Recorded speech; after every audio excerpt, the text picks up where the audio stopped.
so many situations. I can use them to justify bad behavior. I say, my mom intended to kill herself several times. My father was beating me. I was abused or this and that. And after that, I go into hurt all the people around me because of that. Or I can use this story and say, I can learn to heal, because healing is a transition, is not an identity. And people use their past. We live always in the past. So what happened is like how I can use this and create a meaning from that. Enlightenment is not a direction. Enlightenment is a dimension. Welcome to Are You Satisfied? A podcast that explores what a deeply satisfying and fulfilling life looks like and how to live it. I'm your host, Dr. Sarah Murphy, award-winning naturopathic doctor. Today's guest is Chris Tai, the modern monk, a longtime martial artist from the age of 6.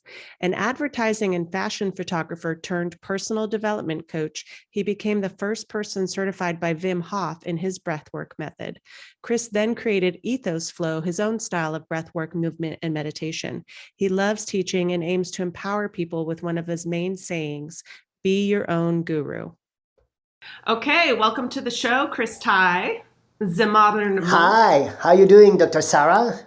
I'm great. I'm so excited to talk to you today about happiness and satisfaction and life fulfillment, because I know you have a lot of tips for that. It's a great conversation for sure.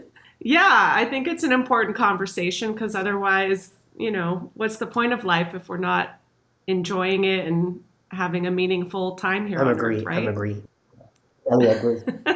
So I want to get a little bit of background because I know some of your life story, and one of the things that always stands out to me and is so interesting, I'll probably never do it, but I've thought about doing it once in a while, is that you were trained as a monk, right? Lived in a monastery for a period and... No, I traveled. So I traveled to Tibet. I traveled to that when I was younger. But my thing, it's like I was trained in martial arts since I was 6. Martial arts since you were 6. Okay, that's what I was remembering. Well, that's special. A lot of children are not trained in martial arts necessarily. So tell us about what that did for you, a little bit more about the details. Yeah, for sure.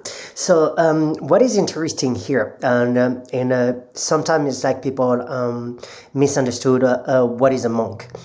For me, it's about the dedication and to be able to giving up my beliefs to unlearn and learn. So the one thing is like in spiritual path, it's to unlearn and learn.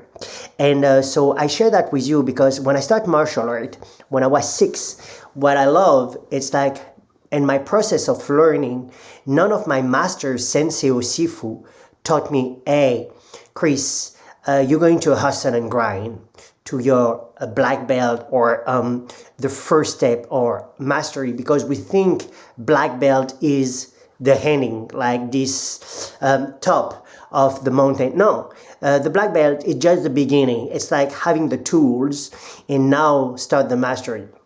Yeah, I met a lot of sifu, sensei, gurus, or have a mastery in the skill, and they were assholes, or they were racist, or a poor vision of life. So for me, mastery is much more like a black belt. So what is interesting in martial art is a concept. Practice with consistency and you will achieve excellence. If like anything, practice with consistency to achieve excellence. Wow. And so how long did you study martial arts for? I'm 47 and stepping my 48. So I started at 6. It's over 4 decades. Yes. Wow. So 40 years and practice in different way because I did the first competition of MMA in France. It was called Hybrid Pancras. And this time doing this competition, I knew I not was a tiger. I was a rat. And this story for me is very important to understand your nature. Stepping on the platform, tatami, or to fight someone, and for no reason, just for the reason to feed my ego. I not was built for that. I didn't have this aggressiveness is for no reason. So I did the first competition, and my result was like I won 2 of the fight, lost 2 of them, and I have 1 draw and 1 lost. And the thing for me, it was like I knew after that this is not was my calling. I love martial art. It is great for building, and the first function of the neuron is to adapt to complex movement, and this is what create quality, aliveness. And for me, it was important to move in a different way. I grew up in a black Arabian neighborhood in the north of Paris, and on my college we was only 3 Asian, white people, black Arabian, and 3 Asian, and I was bullied very in early time because I was a little bit chubby Asian. So most of the kid was playing basketball, soccer, and what we call football in Europe, you call soccer. And I chose martial art because it was my way to stand my ground. And it was easy, not as like a pity for me. I think every step of my life have a reason, and now I feel a lot of appreciation and gratefulness for what happened in this time for me. So what were your, deepest life lessons in studying martial arts? I think it's the never ending to be an eternal student. I get my ass kicked in Madrid and lost consciousness. It completely get stole by 3 guys. And after this moment, I could feel my anger. And because I was black belt in Japanese Jiu-Jitsu, I was doing Krav Maga and training like 6 days per week almost, and more hitting the gym, lifting weight and everything. I thought I was very confident in my skills, and this life threat situation was by surprise. It's very short story. I was with a photographer I was working at this time. I asked him, how is safe Madrid? He says, super safe. And I was walking on the street. I want to pee so bad, and I was going to sleep in this house of friend, and I was completely like not alert, not a smart street at all. And I was watching like that. I see the 3 guys from far. And because my friends say it was super safe, Madrid, so I drop my guard, and it's where one guy catch me by behind, choke me, other guy sweep my legs, the 3rd guy hit me. I thought he was stabbing me. And no, he was just hitting me. Yeah, when, like Wow. that. They stole my passport, my camera of photography. It was in this time franc and pesetas. They stole me everything. And after this time, after this story, so I stopped martial art. I saying, wow, my ego was crushed in everything. It was like I had a lot of resentment, a lot of anger, and instead to feed that with more anger, because we cannot fight darkness with darkness, only with light. I started to train different modalities, yoga, meditation more, and Tai Chi and Qigong, because I could not live and to have so much madness, anger, and because life can be brutal. Life is brutal sometimes and very intense. And this concept of fairness and justice is just a human concept. In nature, it doesn't exist. When a gazelle gets chased by a lion, it's part of nature. And so a gazelle going home, if the gazelle survived, doesn't say, oh, you know what, I'm so weak and I'm not going to use different bad word for when we judge ourselves, but I'm so weak, it's like lion, it's like I'm going to kick the ass of the... No, they move on and they move forward. As a human, it's like, for me, it was to learn how I can use this experience and expand my kindness and my understanding of oneself. So you're saying like meeting a situation like that, instead of meeting the anger with anger, we like the best way to fight that kind of energy is with kindness and light and peacefulness, like the opposite. I think so, because it's like, it's why the world is so messed up, because the thing for me is not to say how good I am. Because if I say how good I am, you mean how bad you are. So I'm creating an exclusivity and a separation. It's all about mastery, martial art. Mastering this one. Now it's like when we see history and we see 16,000 years of civilization, it's about ism, nationalism, religion, all these things, separation, and it's a never ending. People that are fighting against them for stories happened 2,000 years ago, and how are we going to stop if it's not stopping within? So forgiveness is not something you do for others, it's something you do for yourself. Anger is a poison you take thinking others are going to die. So all this principle, it's great, but if I don't do nothing with all this knowledge, it's not wisdom. Wisdom is to have this knowledge and to apply them. And for me, it starts with myself.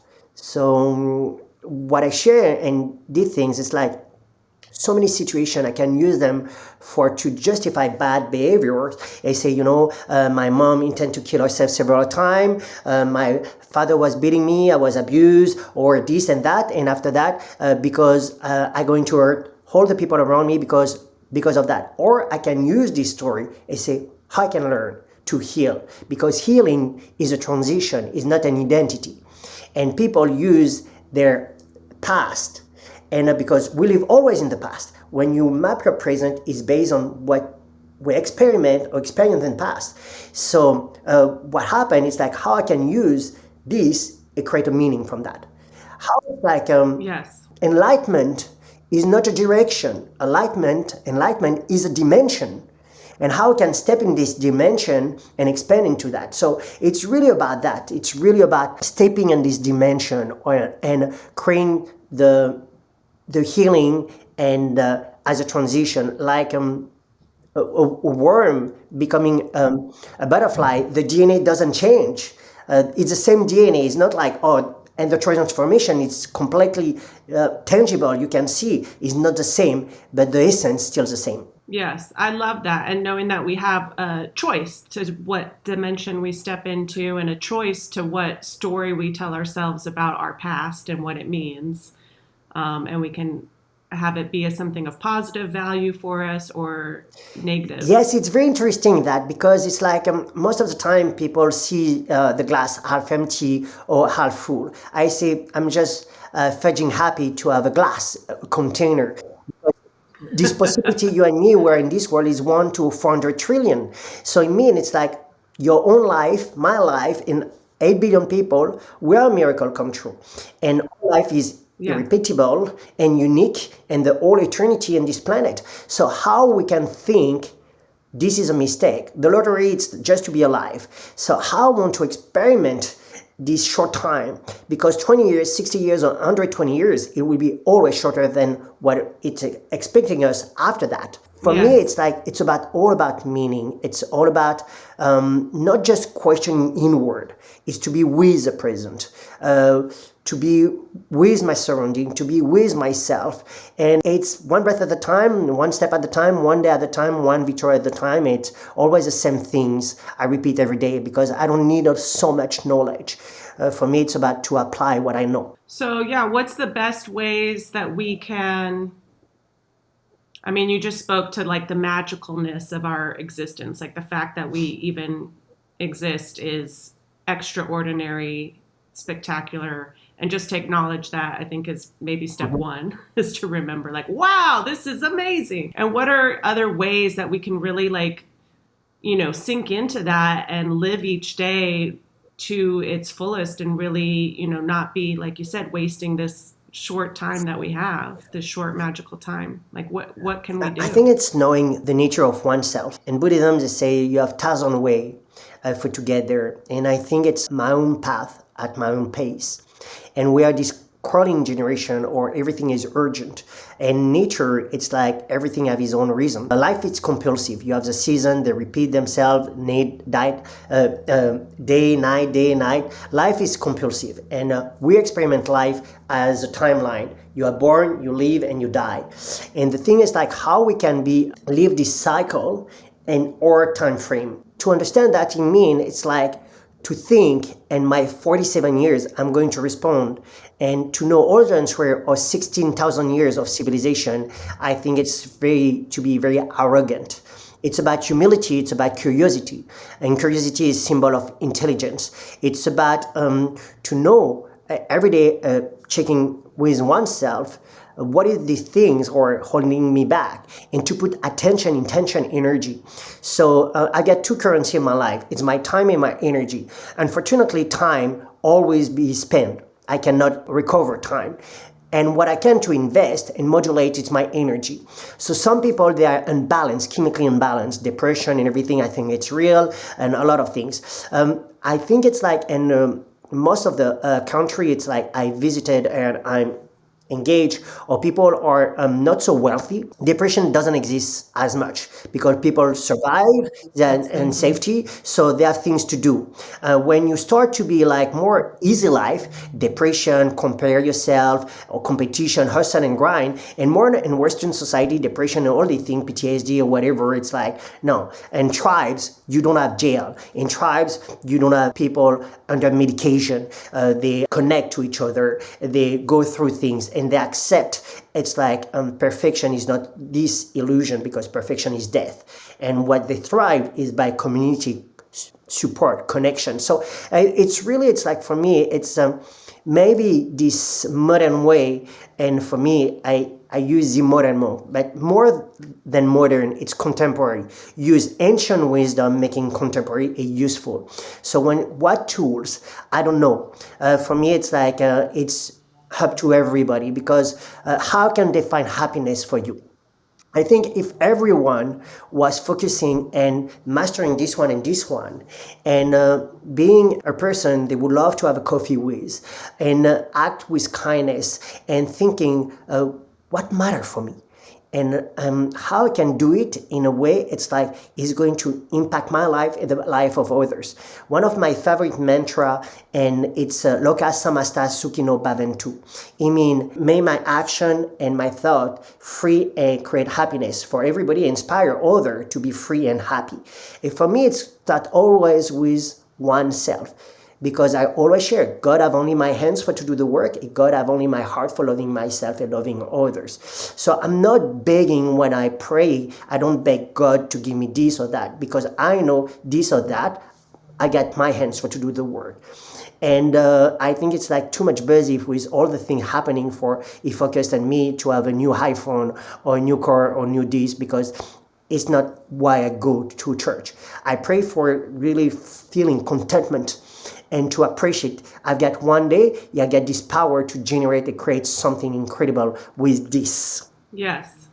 And you said something important, because I was going to ask you about, you've done a lot of traveling, which I think is very educational, and how, other cultures where things are perhaps more simple and there's less, that there's often more happiness that you've seen. I think so. So it's very interesting. I was born in Paris, and I worked in the fashion industry for so many years. I was living almost 10 years in Madrid. I was fashion photographer and advertising and everything.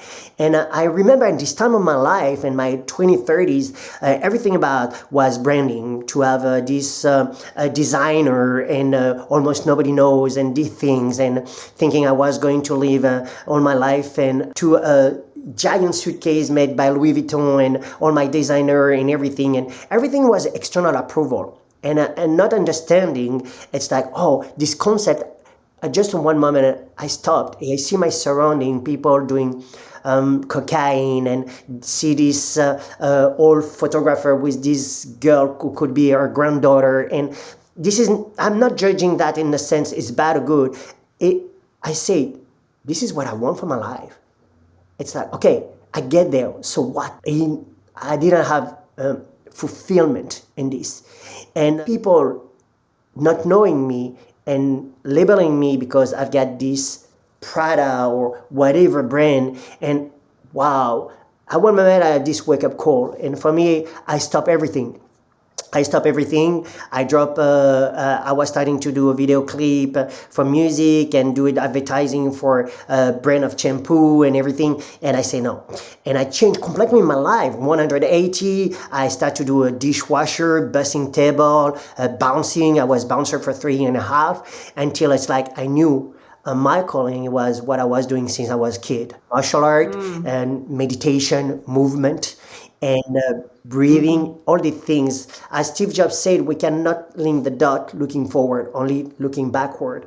And doing meditation since I was 6, I didn't like it at this time, because when you sit and you do meditation when you're 6, it's like, you don't want to do that. You want to jump, you want to kick, you want to do all these things. And now I appreciate that. And we say in Asia, it's like the best moment to plant a tree was 20 years ago. The second best moment to plant a seed is now. So for me, the seed was planted 40 years ago. Already. But it's never No, too never, late. never. Because the thing, it's like, as I say, I'm stupid in a sense. It took me like maybe almost 30 years or over to understand that.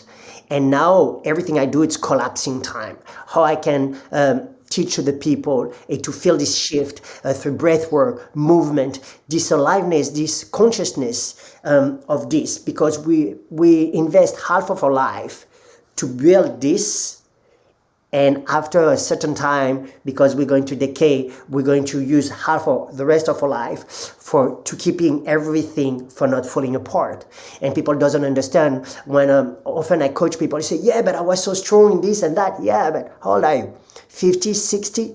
You're not going to go up. Inside your light, your wisdom, your kindness, your joy, so many things can go up. But this container is going to go down. So to accept that and to understand, it's like how I can keep the things together and for they don't fall apart so fast. Instead of doing that, but maybe like that. And this is now, I'm in my time, 47, 48, to keeping the things together, to enjoy dancing, to enjoy more my body, and not to be in the performance, or I need to be pushing stronger, harder, keeping the things together. Yeah. Now, how did you get into breath work? Because that's a big part of what you do and teach now. So let's go talk So about that. seems the same, because in martial art, in Japanese, you have these things. It's called Kiko. Ki, energy, ko, work.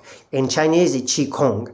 Qi, Kong mean mastery, and yoga, prana, yama. Yama mean control, or prana is breath, energy. So I was doing all these modalities and not knowing, it's like I was working on breath work since I was kid, like meditation. And it's what I sometimes I think it's like if it was we learned that since we were kids, how to deal with our emotion through the breath, how to be with oneself and not giving screen to kids, or always like pushing them, not feeling what they feel. And so breath work was part of that since I was kid during martial art. And after that, I understood, because I said we invest half rest of our life to keeping things together, not falling apart. I cannot do what I was doing in martial art without to be injured, and I can keep practicing. I can be in a state, and so deep state of meditation, of ecstasy, and blanking my mind so fast through the breath. Yeah, I can shift endogenously, internally, my state through my breath. So in the Bible, it said at the beginning was the verb. No, at the beginning was the breath, because you cannot say a word without taking a breath. As I shared, it's like you don't speak inhaling, you speak always exhaling. So you need to have. So at the beginning was the breath, and the quality of my breath is a quality of my emotion. And the quality of my emotion is a quality of my thought and action. And when I have quality of thought and action, is a quality of my feelings. It's how I experiment a quality of life. And basically, this is the secret of my journey. I don't know how it is the secret of your journey, but everything starts with the breath. Yeah, I would agree. It's the fastest way that I know how to shift my state, right? Like there's different things you can do to feel better or change how you're doing, and the breath is quick. It's a one deep breath, it changes your nervous system. It's I don't know if it's so quick, and it's available. It's something. Yeah, And Yes, easy. it's Yeah. everybody possesses these tools. It can be very scary. I've got people make them breath for the first time and in a challenging way because the first function of the nose is to breathe, after to smell, and the first function of the mouth is to eat. And when I make people breathing through the mouth for and balance the chemical inside in the metabolism, it can be very scary because we can get very fast in hypoxia, and it's a lot of things happening. How changing our breath can change our state in so profound way. So it's something not using a medicine plant or not using it's available for everybody. Right. It's available, yeah, and faster than, taking supplements, Yes. let's say. Yeah, I had a similar experience growing up as a dancer, and I feel like that really trained my body, and I didn't realize what it was doing for me until later. And when I've studied now breathwork or qigong or other yoga practices, there's an attunement to my energy that I think has happened through that dance training. So it's almost like any sort of body, mind, breathing experience that you do, whatever form, is a training, a practicing that develops that attunement. Because I did find, at the time I was dancing, and it was dancing for performance and all the stuff that you talked about, the LA, entertainment industry stuff. But deep down, it also was for me a qigong and practice, and there was something else happening that I wasn't aware of at the time.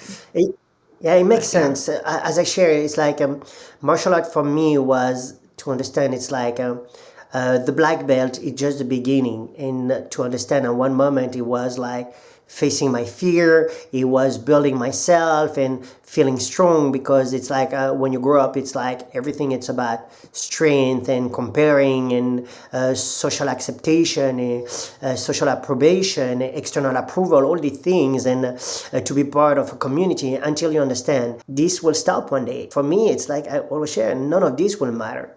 So I'm going to invest all my life in martial art to be a winner, a champion? I always say it. I see champion, and there will be always an ex-champion.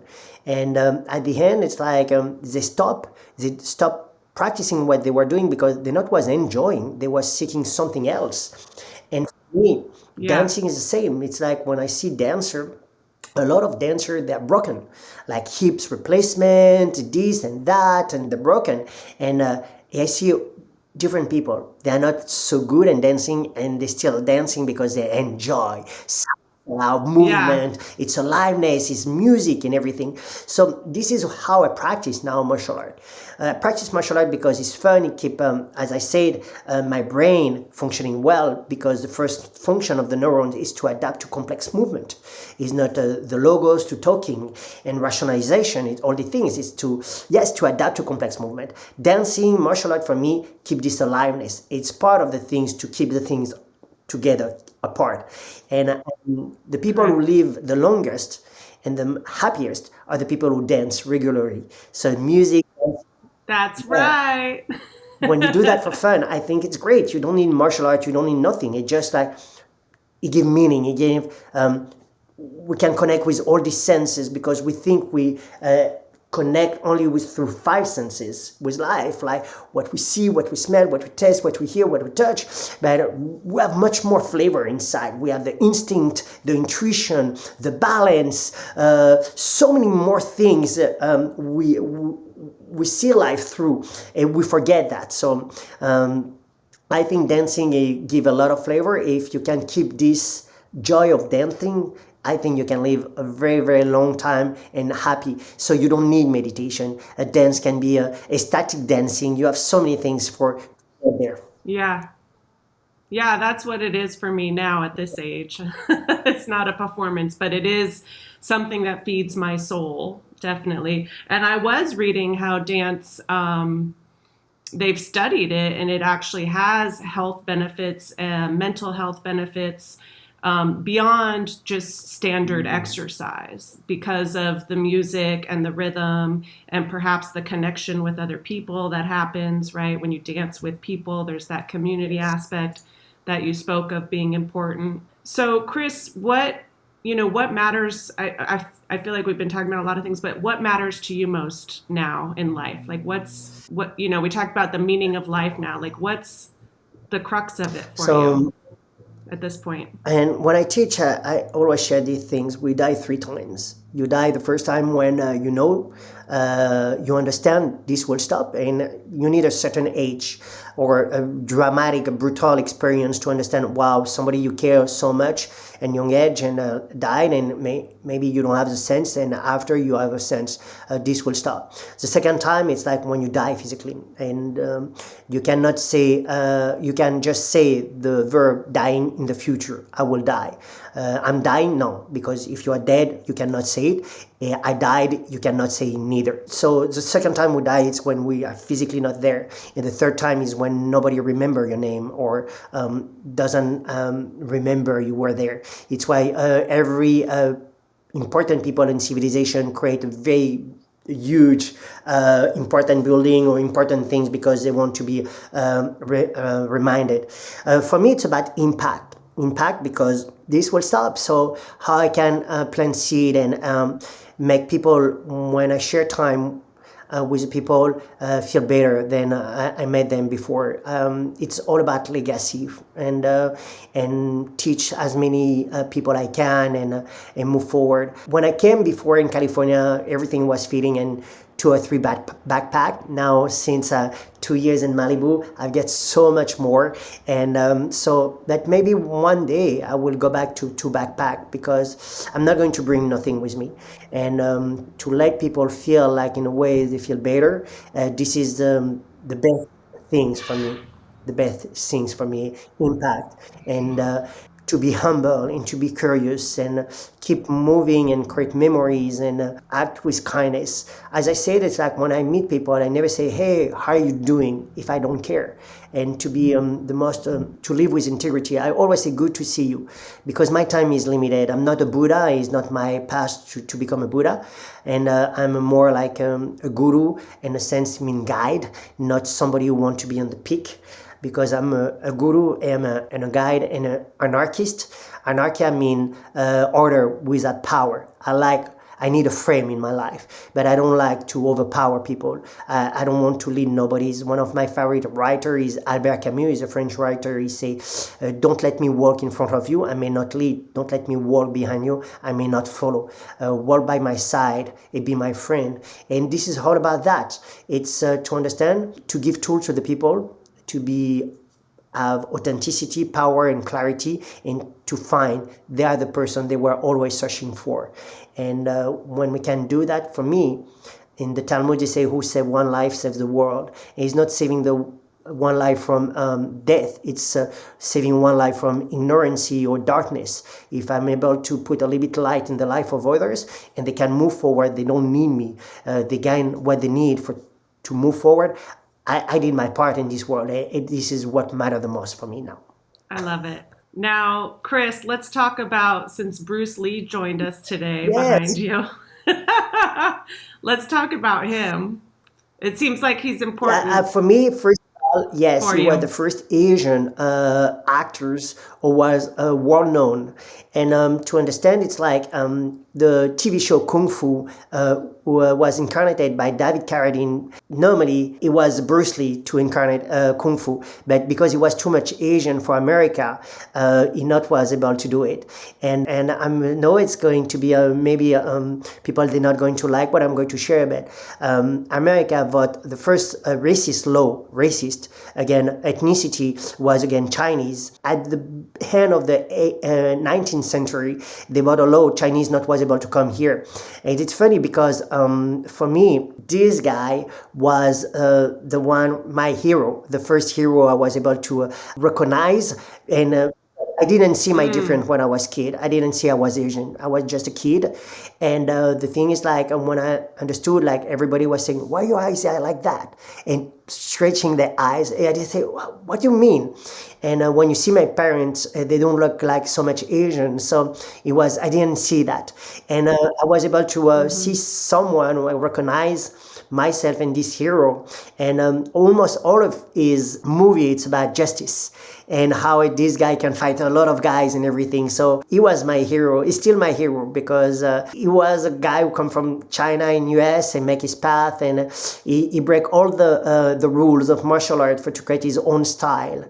And when you see Enter to the Dragon, he have this glove, very weird glove. He's fighting with a shark. And he was a guy who introduced MMA, really. It's like before everybody, or we did this platform, he's fighting one of famous Chinese actor, Sammo Hung. He's have this fight. And he's using like all the techniques and stand up and finishing on the ground. And this time in the 70s, we talk about like 48 years ago, he was already in advance. And so, yeah, I like this guy. He have a short life. So Bruce Lee is a lot of symbol for me. Yeah, he's been a big influence for you, it sounds like. And I love that, how you said he, and it sounds like this might be a point of mastery of where you can start to break the rules and create your own form around a certain practice. I think we're a new generation. It's all about human software upgrade. And how do you know what do you know belong to you? We were born, and 5 minutes somebody choose a name or religion or nationality or belief during 6 years, and we're defending with all these things inside us, this identity, not knowing who we are. We pass by ourselves in a lifetime not knowing who we are. And what matters the most, and everybody think, oh, Chris, you're narcissistic or selfish. I'm not. I'm basically think if everybody do their own work and everybody invest in kindness and knowing oneself, maybe we will be more open to understand the shit of others. Maybe because we talk about all inclusivity only things, and that everybody's making ism, separation. Even though you have dogs, they don't qualify themselves and breed. It's like, oh, you're a Chihuahua, I'm a Shepherd. No, they're just the dogs. But human, we create this subdivision. It seems it's like we're different species. Race, it's human race. It's really misunderstood, semantic misunderstanding when you say black or yellow race. No, one race is human. After is ethnicity and everything. And we created that from nowhere. And so I think for me, more I'm going to be able to create inclusivity. And I'm the bottom. And maybe I won't get there. It's okay. And it's worse to invest my time in that. Yeah, and to invest our time in ourselves instead of focusing on judging and telling everyone else what to do. Like maybe we're focusing on what we need to be doing. That's a good one. And the dogs. Let me announce it now. I do want to do a podcast episode interviewing my dog. I think he has some wisdom to impart to humans. For sure. You think that'll be good? Doug, they're always happy to see you. They know how to relax. They don't check Instagram, social media. When they play, they play. When they sleep. When they shit, they shit. And they don't do, it's like, they don't do other things. They are totally involved. And every time you cross the door, they jump on you. They're happy to see you. So I think to be more like a dog, it will be a great thing. I think that's a good sound bite for this this episode. Be more like a dog. Chris, I have to ask you about your skydiving experience that I saw recently on social media, that you went skydiving. Was that your first? Yeah, it was my skydive? first jump. And the thing is, like, it was the 40th birthday of my best friend. And I say, you know what? I'm not going to buy you nothing. We're going to create memories. So I made him a surprise day. So I didn't tell him nothing. If he was guessing, I would say yes or no, because I don't lie. So we went to this upgrade lab coffee. It's what the bulletproof coffee Dave Asprey, and we had this breakfast because for him eating first in the morning is so important, Jared. After that, we train in the cheat sheet machine. It's amazing machine. You push. It's like anyway. So it was so cool. I said we have to go, and we was driving to Ocean Side. And when you drive to Oceanside, you have the Marines, and you have this huge wall, he was writing courage, honor, commitment. He read that and say, are we going to skydiving? It was like 15 minutes before together. I say yes. And he started to become wild. He said, no, no. He started to cry and everything. I say, hey man, you're 40s. It's a time to live. Wait a minute. He Yeah, cried, cry because he was big. Wow. He's a Yeah, tough yeah. guy. Oh my I think it's gosh. like everybody have certain fear. He said, you're not scared. I say, no. Yeah. It's like with all the shit we cross in our life, all the things happen, skydiving is nothing. I love it. He's facing okay, this is good. I'm sure you guys had some He did. Yeah. realizations. What It was a leap happened? of faith. I say it's a leap of faith. It was Yeah. amazing. So we jump, and this place is called Go Jump and Oceanside. They're fantastic, by the way. And after that, we went to the Korean spa and chill. You love it. Love Went to a that. party in Yeah. Malibu, an amazing house, and it was like his day. So for me, it's like all about memories because, like a tattoo, I can lose all my money, I can lose everything, but the memories, everything I experience my life belong to me. I can carry that all my life. Being an homeless on the beach or being in the best palace anywhere, what I experience belong to me forever. I love it. Yeah, that looked like an epic day. Did the skydiving teach you anything? Oh, it Did you was guys have like just any? enjoy. It's like I'm with professional. Yeah, I don't think it's like any skydiving school want somebody to die. I don't think it will be a good review on Yelp. So Right. So you felt safe. totally, it's Yeah. I was seated close to a girl. She was 28. She started to jump. I And was yeah. seated with a girl. She was 28 and she started to jump when she was 18. She had like over 5,600 jump under her belt. So it's like she's a Yeah. black belt in skydiving. I cannot trust one person like that. So my guy was, his name was Tommy. He was super fun, and but it was great. I said, today you are my angel. You got my back. So if we die, together. Yeah, I know nobody want to die. At least not today. So it was great. I love it. It was fun. I can see the sky. It was like floating in the air. It's like every kid, I think, we dream to fly. It was this. Or you Yeah. jump and you are like that. And you see and you feel the air. Maybe what 2 or 3 minutes. It was fast. Yeah, it's Yes. fast. And what happened for Jared? So he overcame this, he was scared. What happened I think it's afterwards for like it him? was very empowering for him. He was able to do Yeah. it. For me, all the process it was about support, not shaming him because he BFF and Right. not laughing. I was laughing with him, and I said, "You're going to Yeah. make it." And I think for him, Yeah. it was a leap of faith. He said after that, "If I can do that, I can do anything." And we had like so many Wow. experience with Cool. plant medicine before. I said, "Damn, we did so many ayahuasca and that, and you are jumping out of the Yeah. plane." What is this? So it was fun. It was very fun. Nice. Well, you might not know this, but I actually have done 26 Oh, skydiving wow. jumps. Yeah. So most of those on my own, one tandem like you, and then the next 25 by Wow. myself.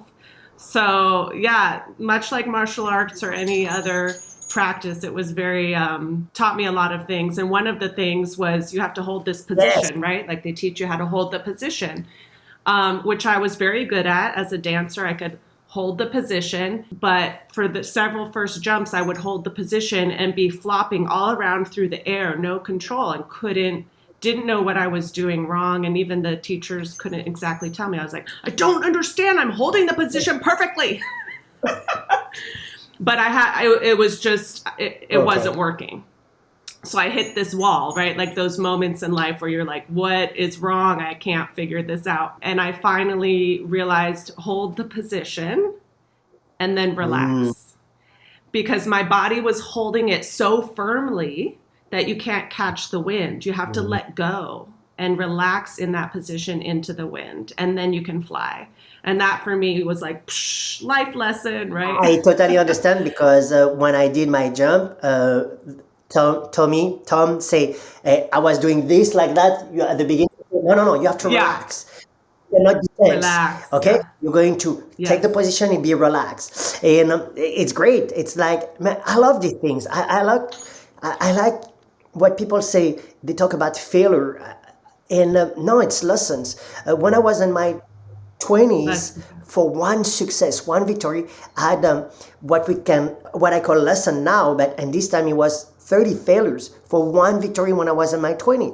Now, having almost 48, for me, for one victory, I've got only three lessons, mean three mistake or failure, because now with maturity, I'm more able to understand and process things, collapsing things. So these are the good things yes. to maturity and again age. It's like we learn from experience. Yes. I love it. Chris, as we wrap up, any final words that you want to share with people? For me, it's like not so much. I think we share a lot. I cannot say be a good human or what this or what that. It's like I wish in my heart, look at samasta sukino bhavantu. If these people listen that, they're inspired to do the work for themselves. It's great.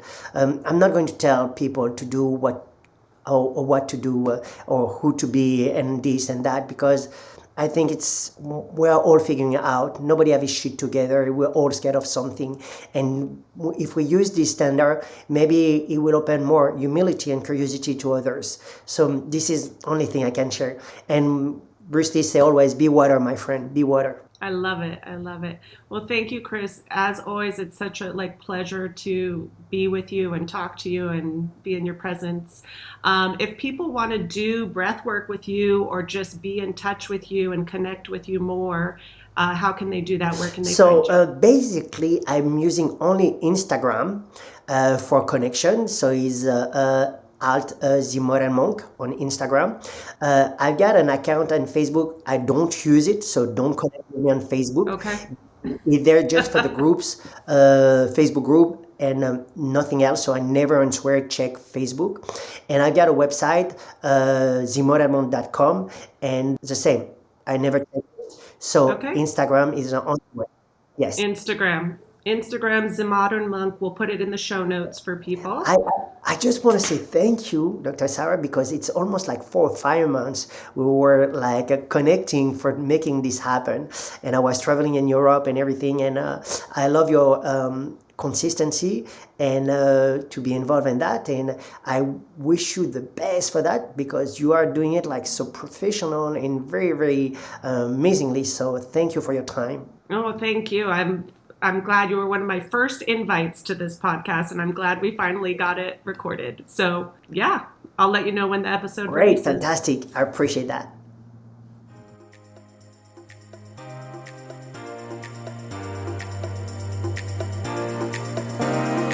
Thanks for listening to the Are You Satisfied podcast. Links for any mentions from this episode are available in the show notes. If you'd like to connect with me, go to drsarahmurphy.com. That's drsarahmurphy.com.